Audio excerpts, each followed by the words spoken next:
pada bahasan itu. Artinya orang mukmin bisa berdoa kepada Allah sehingga menjadi senjata bagi dia untuk menolongnya dalam segala masalah yang sedang dihadapi.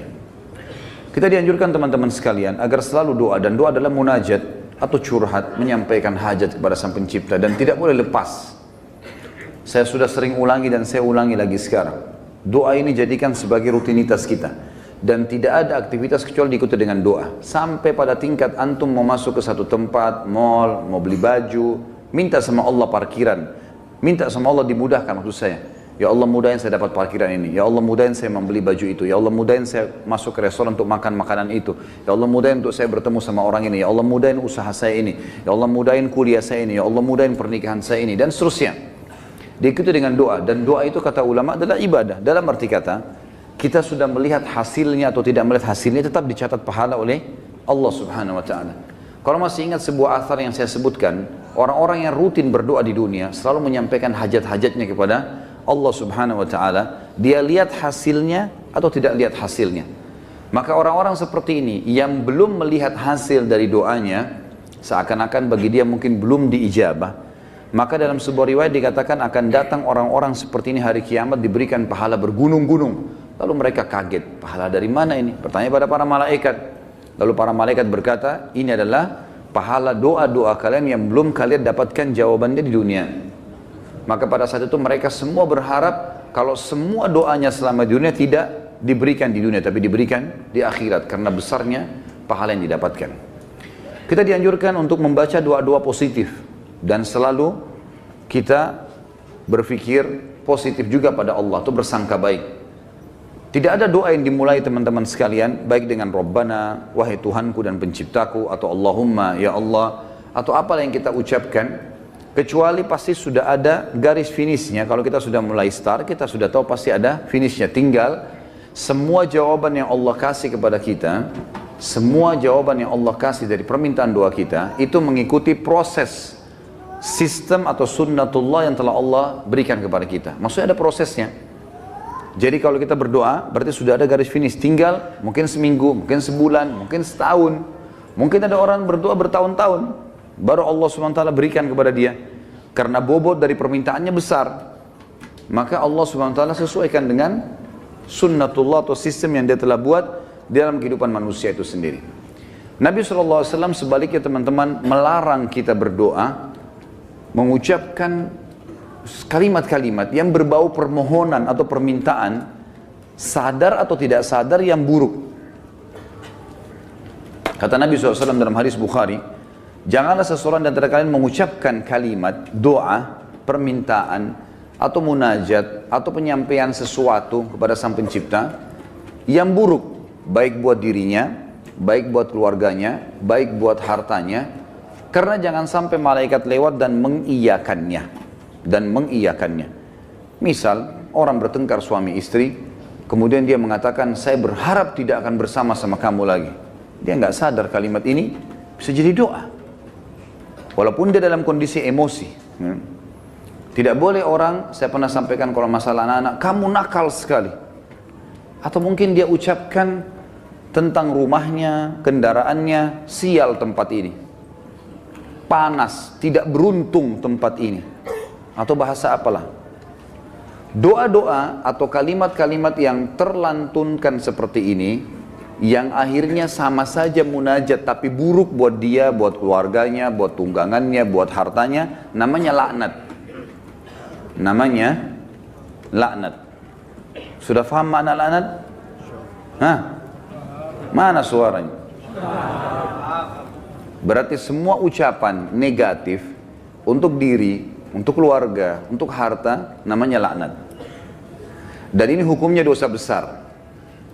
Tidak boleh melaknat diri sendiri, nggak boleh melaknat keluarga, nggak boleh melaknat harta. Dan laknat saya bilang tadi, masuk di dalamnya semua perkataan yang akhirnya berisi munajat, harapan, permintaan, tapi negatif. Ini nggak boleh. Dan ingat teman-teman, bukan cuma sekedar tidak boleh, Imam Adz-Dzahabi masukkan dalam dosa besar. Kita nggak boleh melaknat diri sendiri, nggak boleh melaknat juga orang lain, nggak boleh melaknat harta, nggak boleh melaknat benda, nggak boleh semuanya. Dan kita akan baca nanti ada hadis, ada seekor unta yang dilaknat oleh pemiliknya Maka Nabi SAW suruh penduduk Madinah muslimin meninggalkan unta itu. Jangan ada yang sentuh lagi unta itu. Karena sudah dilaknat oleh pemiliknya. Hanya karena pada saat pemiliknya nunggangi dia, kaki unta ini kesentuh batu, akhirnya dia hampir jatuh. Mungkin kalau kita naik mobil atau motor sekarang, tiba-tiba ada yang ugal-ugalan, lalu kita rem tiba-tiba. Kadang-kadang ada orang kalau kurang berzikir teman-teman, tidak biasa lisannya berzikir, yang keluar semua kata kotor nantinya. Tapi kalau orang biasa berzikir, oh subhanallah, Allahu Akbar, dia berzikir, lain. Itu positif, karena dia sudah terbiasa berzikir, maka keluar kalimat itu. Atau tabrakan tiba-tiba, na'udzubillah. Tapi kalau dia tidak biasa, maka otomatis keluar kalimat-kalimat yang tidak baik. Dan itu bisa jadi doa buat dia atau buat orang lain. Nah kalau buruk, berarti namanya laknat, dosa besar. Jelas ya?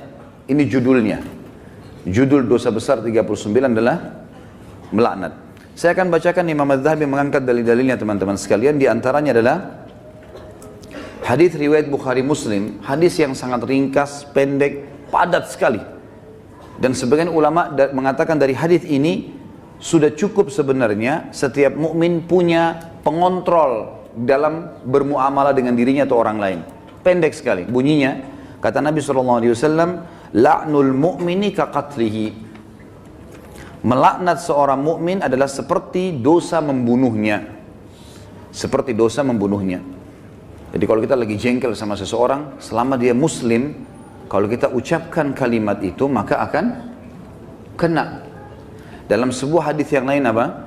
Kalau seandainya ada orang melaknat orang lain, maka laknat itu akan naik ke langit. Kemudian tidak diterima di langit. Lalu Allah memerintahkan laknat itu, doa buruk tadi, kembali ke dunia. Kalau orang yang disebutkan padanya laknat berhak mendapatkannya, memang dia orang pelaku itu, maka akan kembali padanya. Tapi kalau tidak, maka akan kembali pada pengucapnya. Jadi pengucapan doa buruk bisa kembali kepada pengucapnya, kembali kepada kita, naudzubillah. Kecuali keadaannya teman-teman, memang kita dibolehkan melaknatnya secara syar'i, seperti orang melaknat iblis, melaknat atau mengutuk orang-orang kafir yang sengaja memerangi kaum muslimin. Ya. Seperti di kancah peperangan, ada orang kemudian menyerang muslimin dan menyakiti muslimin, lalu kita mengatakan semoga Allah membinasakannya. Sama kan laknat itu. Tapi di sini babnya terbuka, pintunya terbuka, ya. Karena memang dibolehkan secara syar'i. Kalau orang hanya pelaku maksiat teman-teman, tidak boleh dilaknat. Apalagi kalau dasarnya orang ini orang mukmin yang tidak bermaksiat. Seperti pernah ada seorang yang berzina di zaman Nabi SAW lalu dirajam, dilempar batu. Lalu ada seorang sahabat berteriak mengatakan semoga Allah melaknatmu. Kenapa? Karena dia berzina. Dan memang nyata kepergok, lagi dihukum. Berarti orang lagi buat maksiat kan? Sama kalau kita orang lagi mabuk misalnya di pinggir jalan. Tetap nggak boleh dilaknat teman-teman. Lebih baik kita ucapkan apa? Jangan kita bilang semoga Allah binasakanmu, mudah-mudahan mobilmu tabrakan. Nah, ini gak boleh kita ucap. Ya Allah berikan hidayah. Karena pengucapan ini laknat tadi. Kalau tidak kembali ke dia, dan memang tidak akan kembali ke orang-orang ini, kecuali tadi yang saya bilang orang yang dikhususkan, iblis, syaitan, ya, orang-orang kafir yang menyakiti muslimin, ada memang pintu-pintunya saja. Kalau tidak, cuma orang yang bermaksiat dari kaum muslimin tidak boleh. Apalagi dasarnya bukan orang bermaksiat. Para ulama, para da'i, para orang-orang soleh dan solehah, diolok-olok, dicaci maki, ini semua masuk dalam masalah bahasan laknat. Melaknat orang mukmin maka lebih berat atau bahkan sama dengan membunuhnya. Kita tahu bunuh dosa besar, sebagaimana sudah kita bahas juga di dosa besar kita yang kedua. Masalah membunuh adalah dosa besar dan itu sangat berat. Dan membunuh orang mukmin teman-teman sekalian, itu dalam ayat Al-Quran disebutkan termasuk yang diancam kekal di neraka selain kekafiran, kemunafikan, kemusyrikan, juga dalam membunuh mukmin secara sengaja. Ini ada ancaman kekal di api neraka, gitu kan? Dan ini masih khilaf di antara ulama memang, tapi umumnya mengatakan zahir hadis ayatnya begitu. Wa may yaqtul mu'mina muta'ammidan fajazaohu jahannam khalidina fiha. Siapa yang bunuh orang mukmin, maka dia akan disiksa atau dikekalkan di dalam api neraka, yang itu ada di dosa besar nomor 2. Maka dia akan dimasukkan ke dalam api neraka dan dia akan kekal di dalamnya. Maaf, sebentar saya pastikan lagi.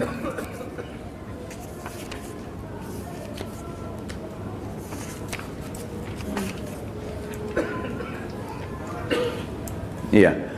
Ayatnya dalam surah An-Nisa ayat 93, A'udzubillahi minasyaitonirrajim, wa may yaqtul mu'minan muta'ammidan fajaza'uhu jahannamu khalidan fiha wa ghadiballahu 'alaihi wa la'anahu wa 'adda lahu 'adzaban 'azima.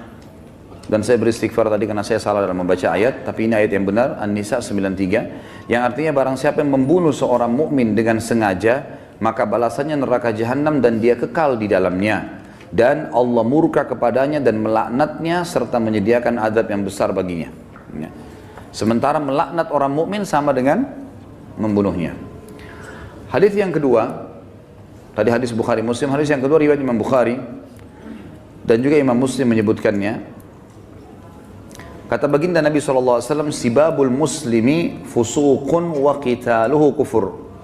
Mencaci maki seorang muslim adalah suatu kefasikan dan membunuhnya adalah suatu kekafiran.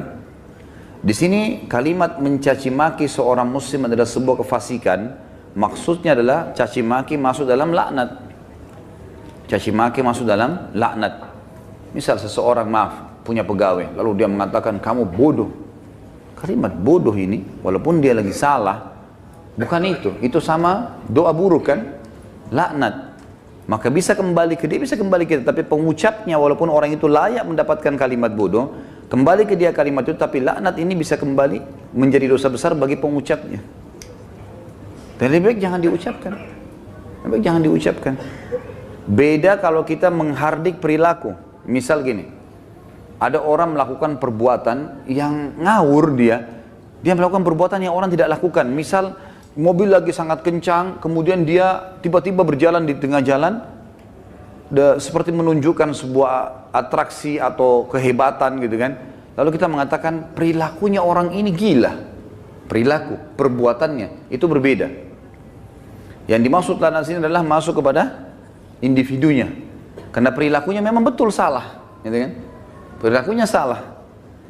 Kalau kamu terus melakukan perbuatan ini, seorang guru bilang sama muridnya, kamu bisa menjadi orang bodoh.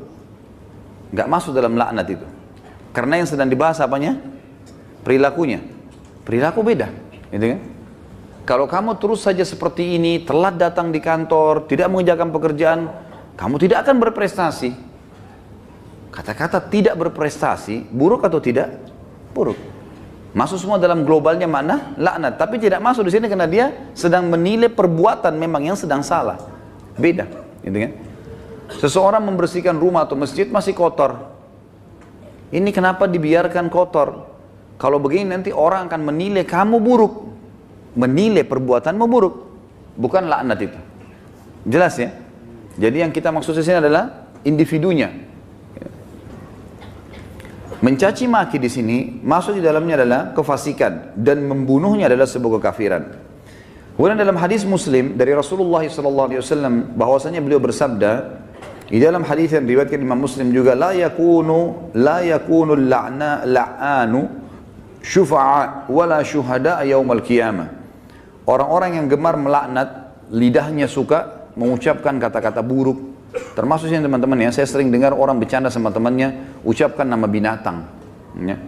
Panggil nama binatang, panggil kata-kata buruk, ya. Kadang-kadang kalau ditanya apa itu, oh itu artinya ini, oh itu arti buruk semua. Walaupun dia cuma bercanda sama temannya. Di sini dikatakan orang yang suka melaknat, lisannya suka diucapkan kata-kata negatif begini untuk dirinya, untuk orang lain, untuk kendaraan, untuk tunggangan, harta dan seterusnya, tidak akan bisa memberi syafaat. Dan syafaat adalah pertolongan. Saya pernah tekankan teman-teman, syafaat itu akan didapatkan bagi kalau manusia biasa kayak kita, kalau timbangan amal kita sudah lolos. Kalau kita sudah ditimbang amal baik, amal buruk, lalu amal baik kita lebih banyak, maka kita akan bisa memberikan syafaat orang lain. Sebagian ulama mengatakan sesuai dengan kadar lebihnya pahalanya dia. Misal pahalanya 10.000, dosanya 100, maka lebihnya, selisihnya dia bisa membantu orang sejumlah itu, tapi bukan diambil pahala dia, cuman kadarnya saja. Ini ulama ambil daripada hadis Nabi SAW yang berbunyi, sesungguhnya akan ada dari umatku yang bisa memberikan syafaat sejumlah suku Mudar. Suku Mudar adalah suku Arab yang sangat banyak jumlahnya, gitu kan? Ada orang kena banyak sekali amal solehnya, dosanya sedikit, dia lolos, kemudian dia bisa memberikan pertolongan sampai satu suku, gitu kan. Lalu lanjutan hadis kata Nabi SAW, dan ada juga di antara umatku yang akan saking besarnya dosa yang dia lakukan, yang akan membesar di neraka sampai dia sendiri menjadi salah satu sudut neraka itu. Tapi saksi bahasan kita potongan pertamanya.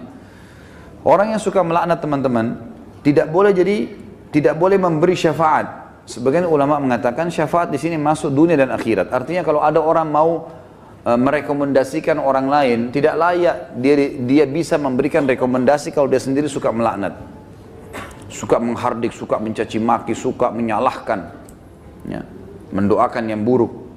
Dan juga dia tidak akan menjadi saksi untuk umat-umat yang lain yang disampaikan risalah pada mereka pada hari kiamat. Karena nanti kita akan menjadi saksi hari kiamat. Nanti dalam sebuah hadis dikatakan Nuh alaihissalam didatangkan oleh Allah di mahsyar bersama dengan kaumnya. Lalu Allah tanya, hai Nuh, kau sudah sampaikan belum apa yang saya perintahkan? Kata Nuh, sudah ya Allah. Tanya kaumnya, apakah Nuh sudah dakwakan kalian? Enggak pernah Nuh datang kepada kami. Lalu kata Allah SWT kepada Nuh, siapa saksimu Nuh? Dia bilang Muhammad dan ke umatnya. Dipanggillah Nabi Muhammad SAW dengan kita semua memberikan syafaat. Ya, kita memberikan kesaksian, bahwasanya betul Nabi Nuh sudah menyampaikan dan kami terima dalam Al-Quran dari surah Nuh engkau turunkan ya Allah. Jumlahnya sekian ayat, lalu ayat-ayatnya ditilawakan sehingga kaum Nuh tidak bisa membantah. Karena apa yang mereka lakukan Allah sudah sampaikan dalam Al-Quran. Nah, orang yang suka melaknat tidak bisa ikut-ikutan memberikan kesaksian. Tentu ini sebuah kebanggaan pada hari kiamat ya. Karena kita bisa jelas, oh ini umat Muhammad, umat yang terbaik, karena kita umat terbaik. Sebagaimana sabda Nabi SAW dalam sebuah hadis yang sahih yang lain, tidak ada satupun umat sebelum kalian kecuali berharap menjadi kalian, gitu kan? Karena besarnya fadilah kita sebagai umat Nabi Muhammad SAW. Nabi SAW juga mengingatkan agar setiap muslim tidak boleh memilih teman yang suka melaknat atau lisannya suka mengucapkan kata-kata yang tidak baik. Nah, itu disebutkan di dalam riwayat Imam Muslim. Kata Nabi SAW, la yanbaghi li sadiqin an yakuna la'anan. Tidaklah patut bagi seorang teman menjadi seorang tukang laknat atau suka melaknat. Kita sudah tahu kalau kita ketemu kemudian dia suka mencaci maki atau ucapkan kalimat buruk buat dirinya kah, buat orang lain kah, gitu kan? Itu semua buruk. Ya, ini buruk teman-teman sekalian. Sama dengan yang saya lihat orang sering sebut di Jakarta lata, sembarangan ucap-ucapan. Dan ini saya Allahu a'lam, saya pribadi melihat mungkin saya salah ya, tapi saya melihat ini mungkin karena dibiasakan saja. Dianggap bahan bercandaan awalnya, lama-lama jadi kebiasaan dia. Lama-lama, karena ini kalau kita tanyakan di teman-teman medis mungkin tidak ada penyebabnya ini. Bukan orang yang gila. Jadi dia cuma karena menganggap lucu, dia anggap juga orang-orang anggap dia jadi lucu, jadi mengucapkan kata-kata yang tidak baik. Ini juga masuk. Kalimat-kalimat buruknya bisa jadi laknat karena orang yang tidak dihitung, tidak dihisab oleh Allah, hanya anak kecil sebelum balik, orang gila sampai sadar, gitu kan? Dan juga orang tidur sampai dia bangun. Selain daripada ini akan dihisab oleh Allah Subhanahu wa taala. Orang mukmin secara umum yang dihasankan hadisnya oleh Imam Tirmidzi, dilarang juga menjadi orang yang suka melaknat, menyalah-nyalahkan, berkata-kata buruk, menyakiti orang lain, sebagaimana sabda beliau sallallahu alaihi wasallam, laisal mu'minu bit-ta'an walal la'an walal fahish walal badhi. Bukanlah seorang mukmin yang sejati orang yang suka mencelah, yang gemar melaknat, yang suka berbuat keji dan suka berkata kotor atau menyakiti orang lain. Itu orang mukmin tidak usah. Bahkan saya sudah pernah ajarkan teman-teman, kalau kita diajak ribut, diajak bertengkar, wa idza khatabahumul jahiluna qalu salama. Kamu begini, kamu begitu. Sudahlah, tinggalkan saja. Enggak usah ikut-ikutan.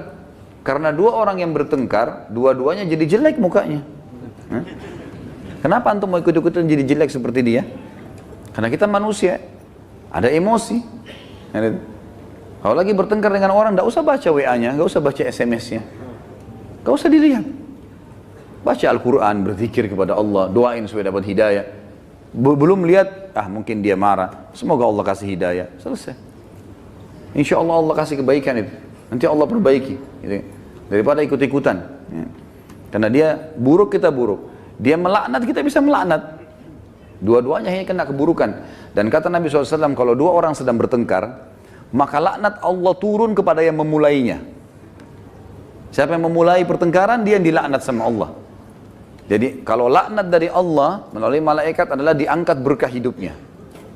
Kalau laknat kita, manusia kita mengucapkan berarti kita berharap keburukan buat diri kita atau orang lain. Kalau dari malaikat dari Allah itu diangkat berkah hidupnya.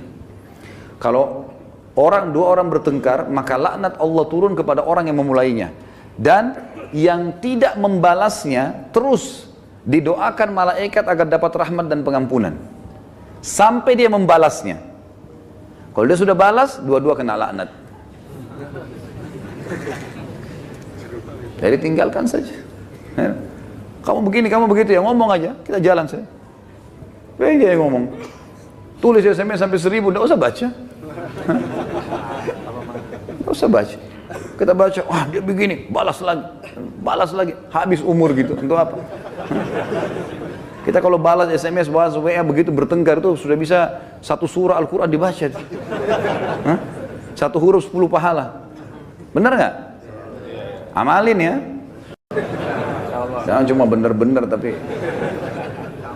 Contoh realita lapangan, banyak orang begitu. Jadi jangan buang-buang waktu, nggak ada gunanya. Orang mukmin itu tidak suka mencela. Memang tidak gemar, dia tidak mau. Nggak usah ribut-ributan.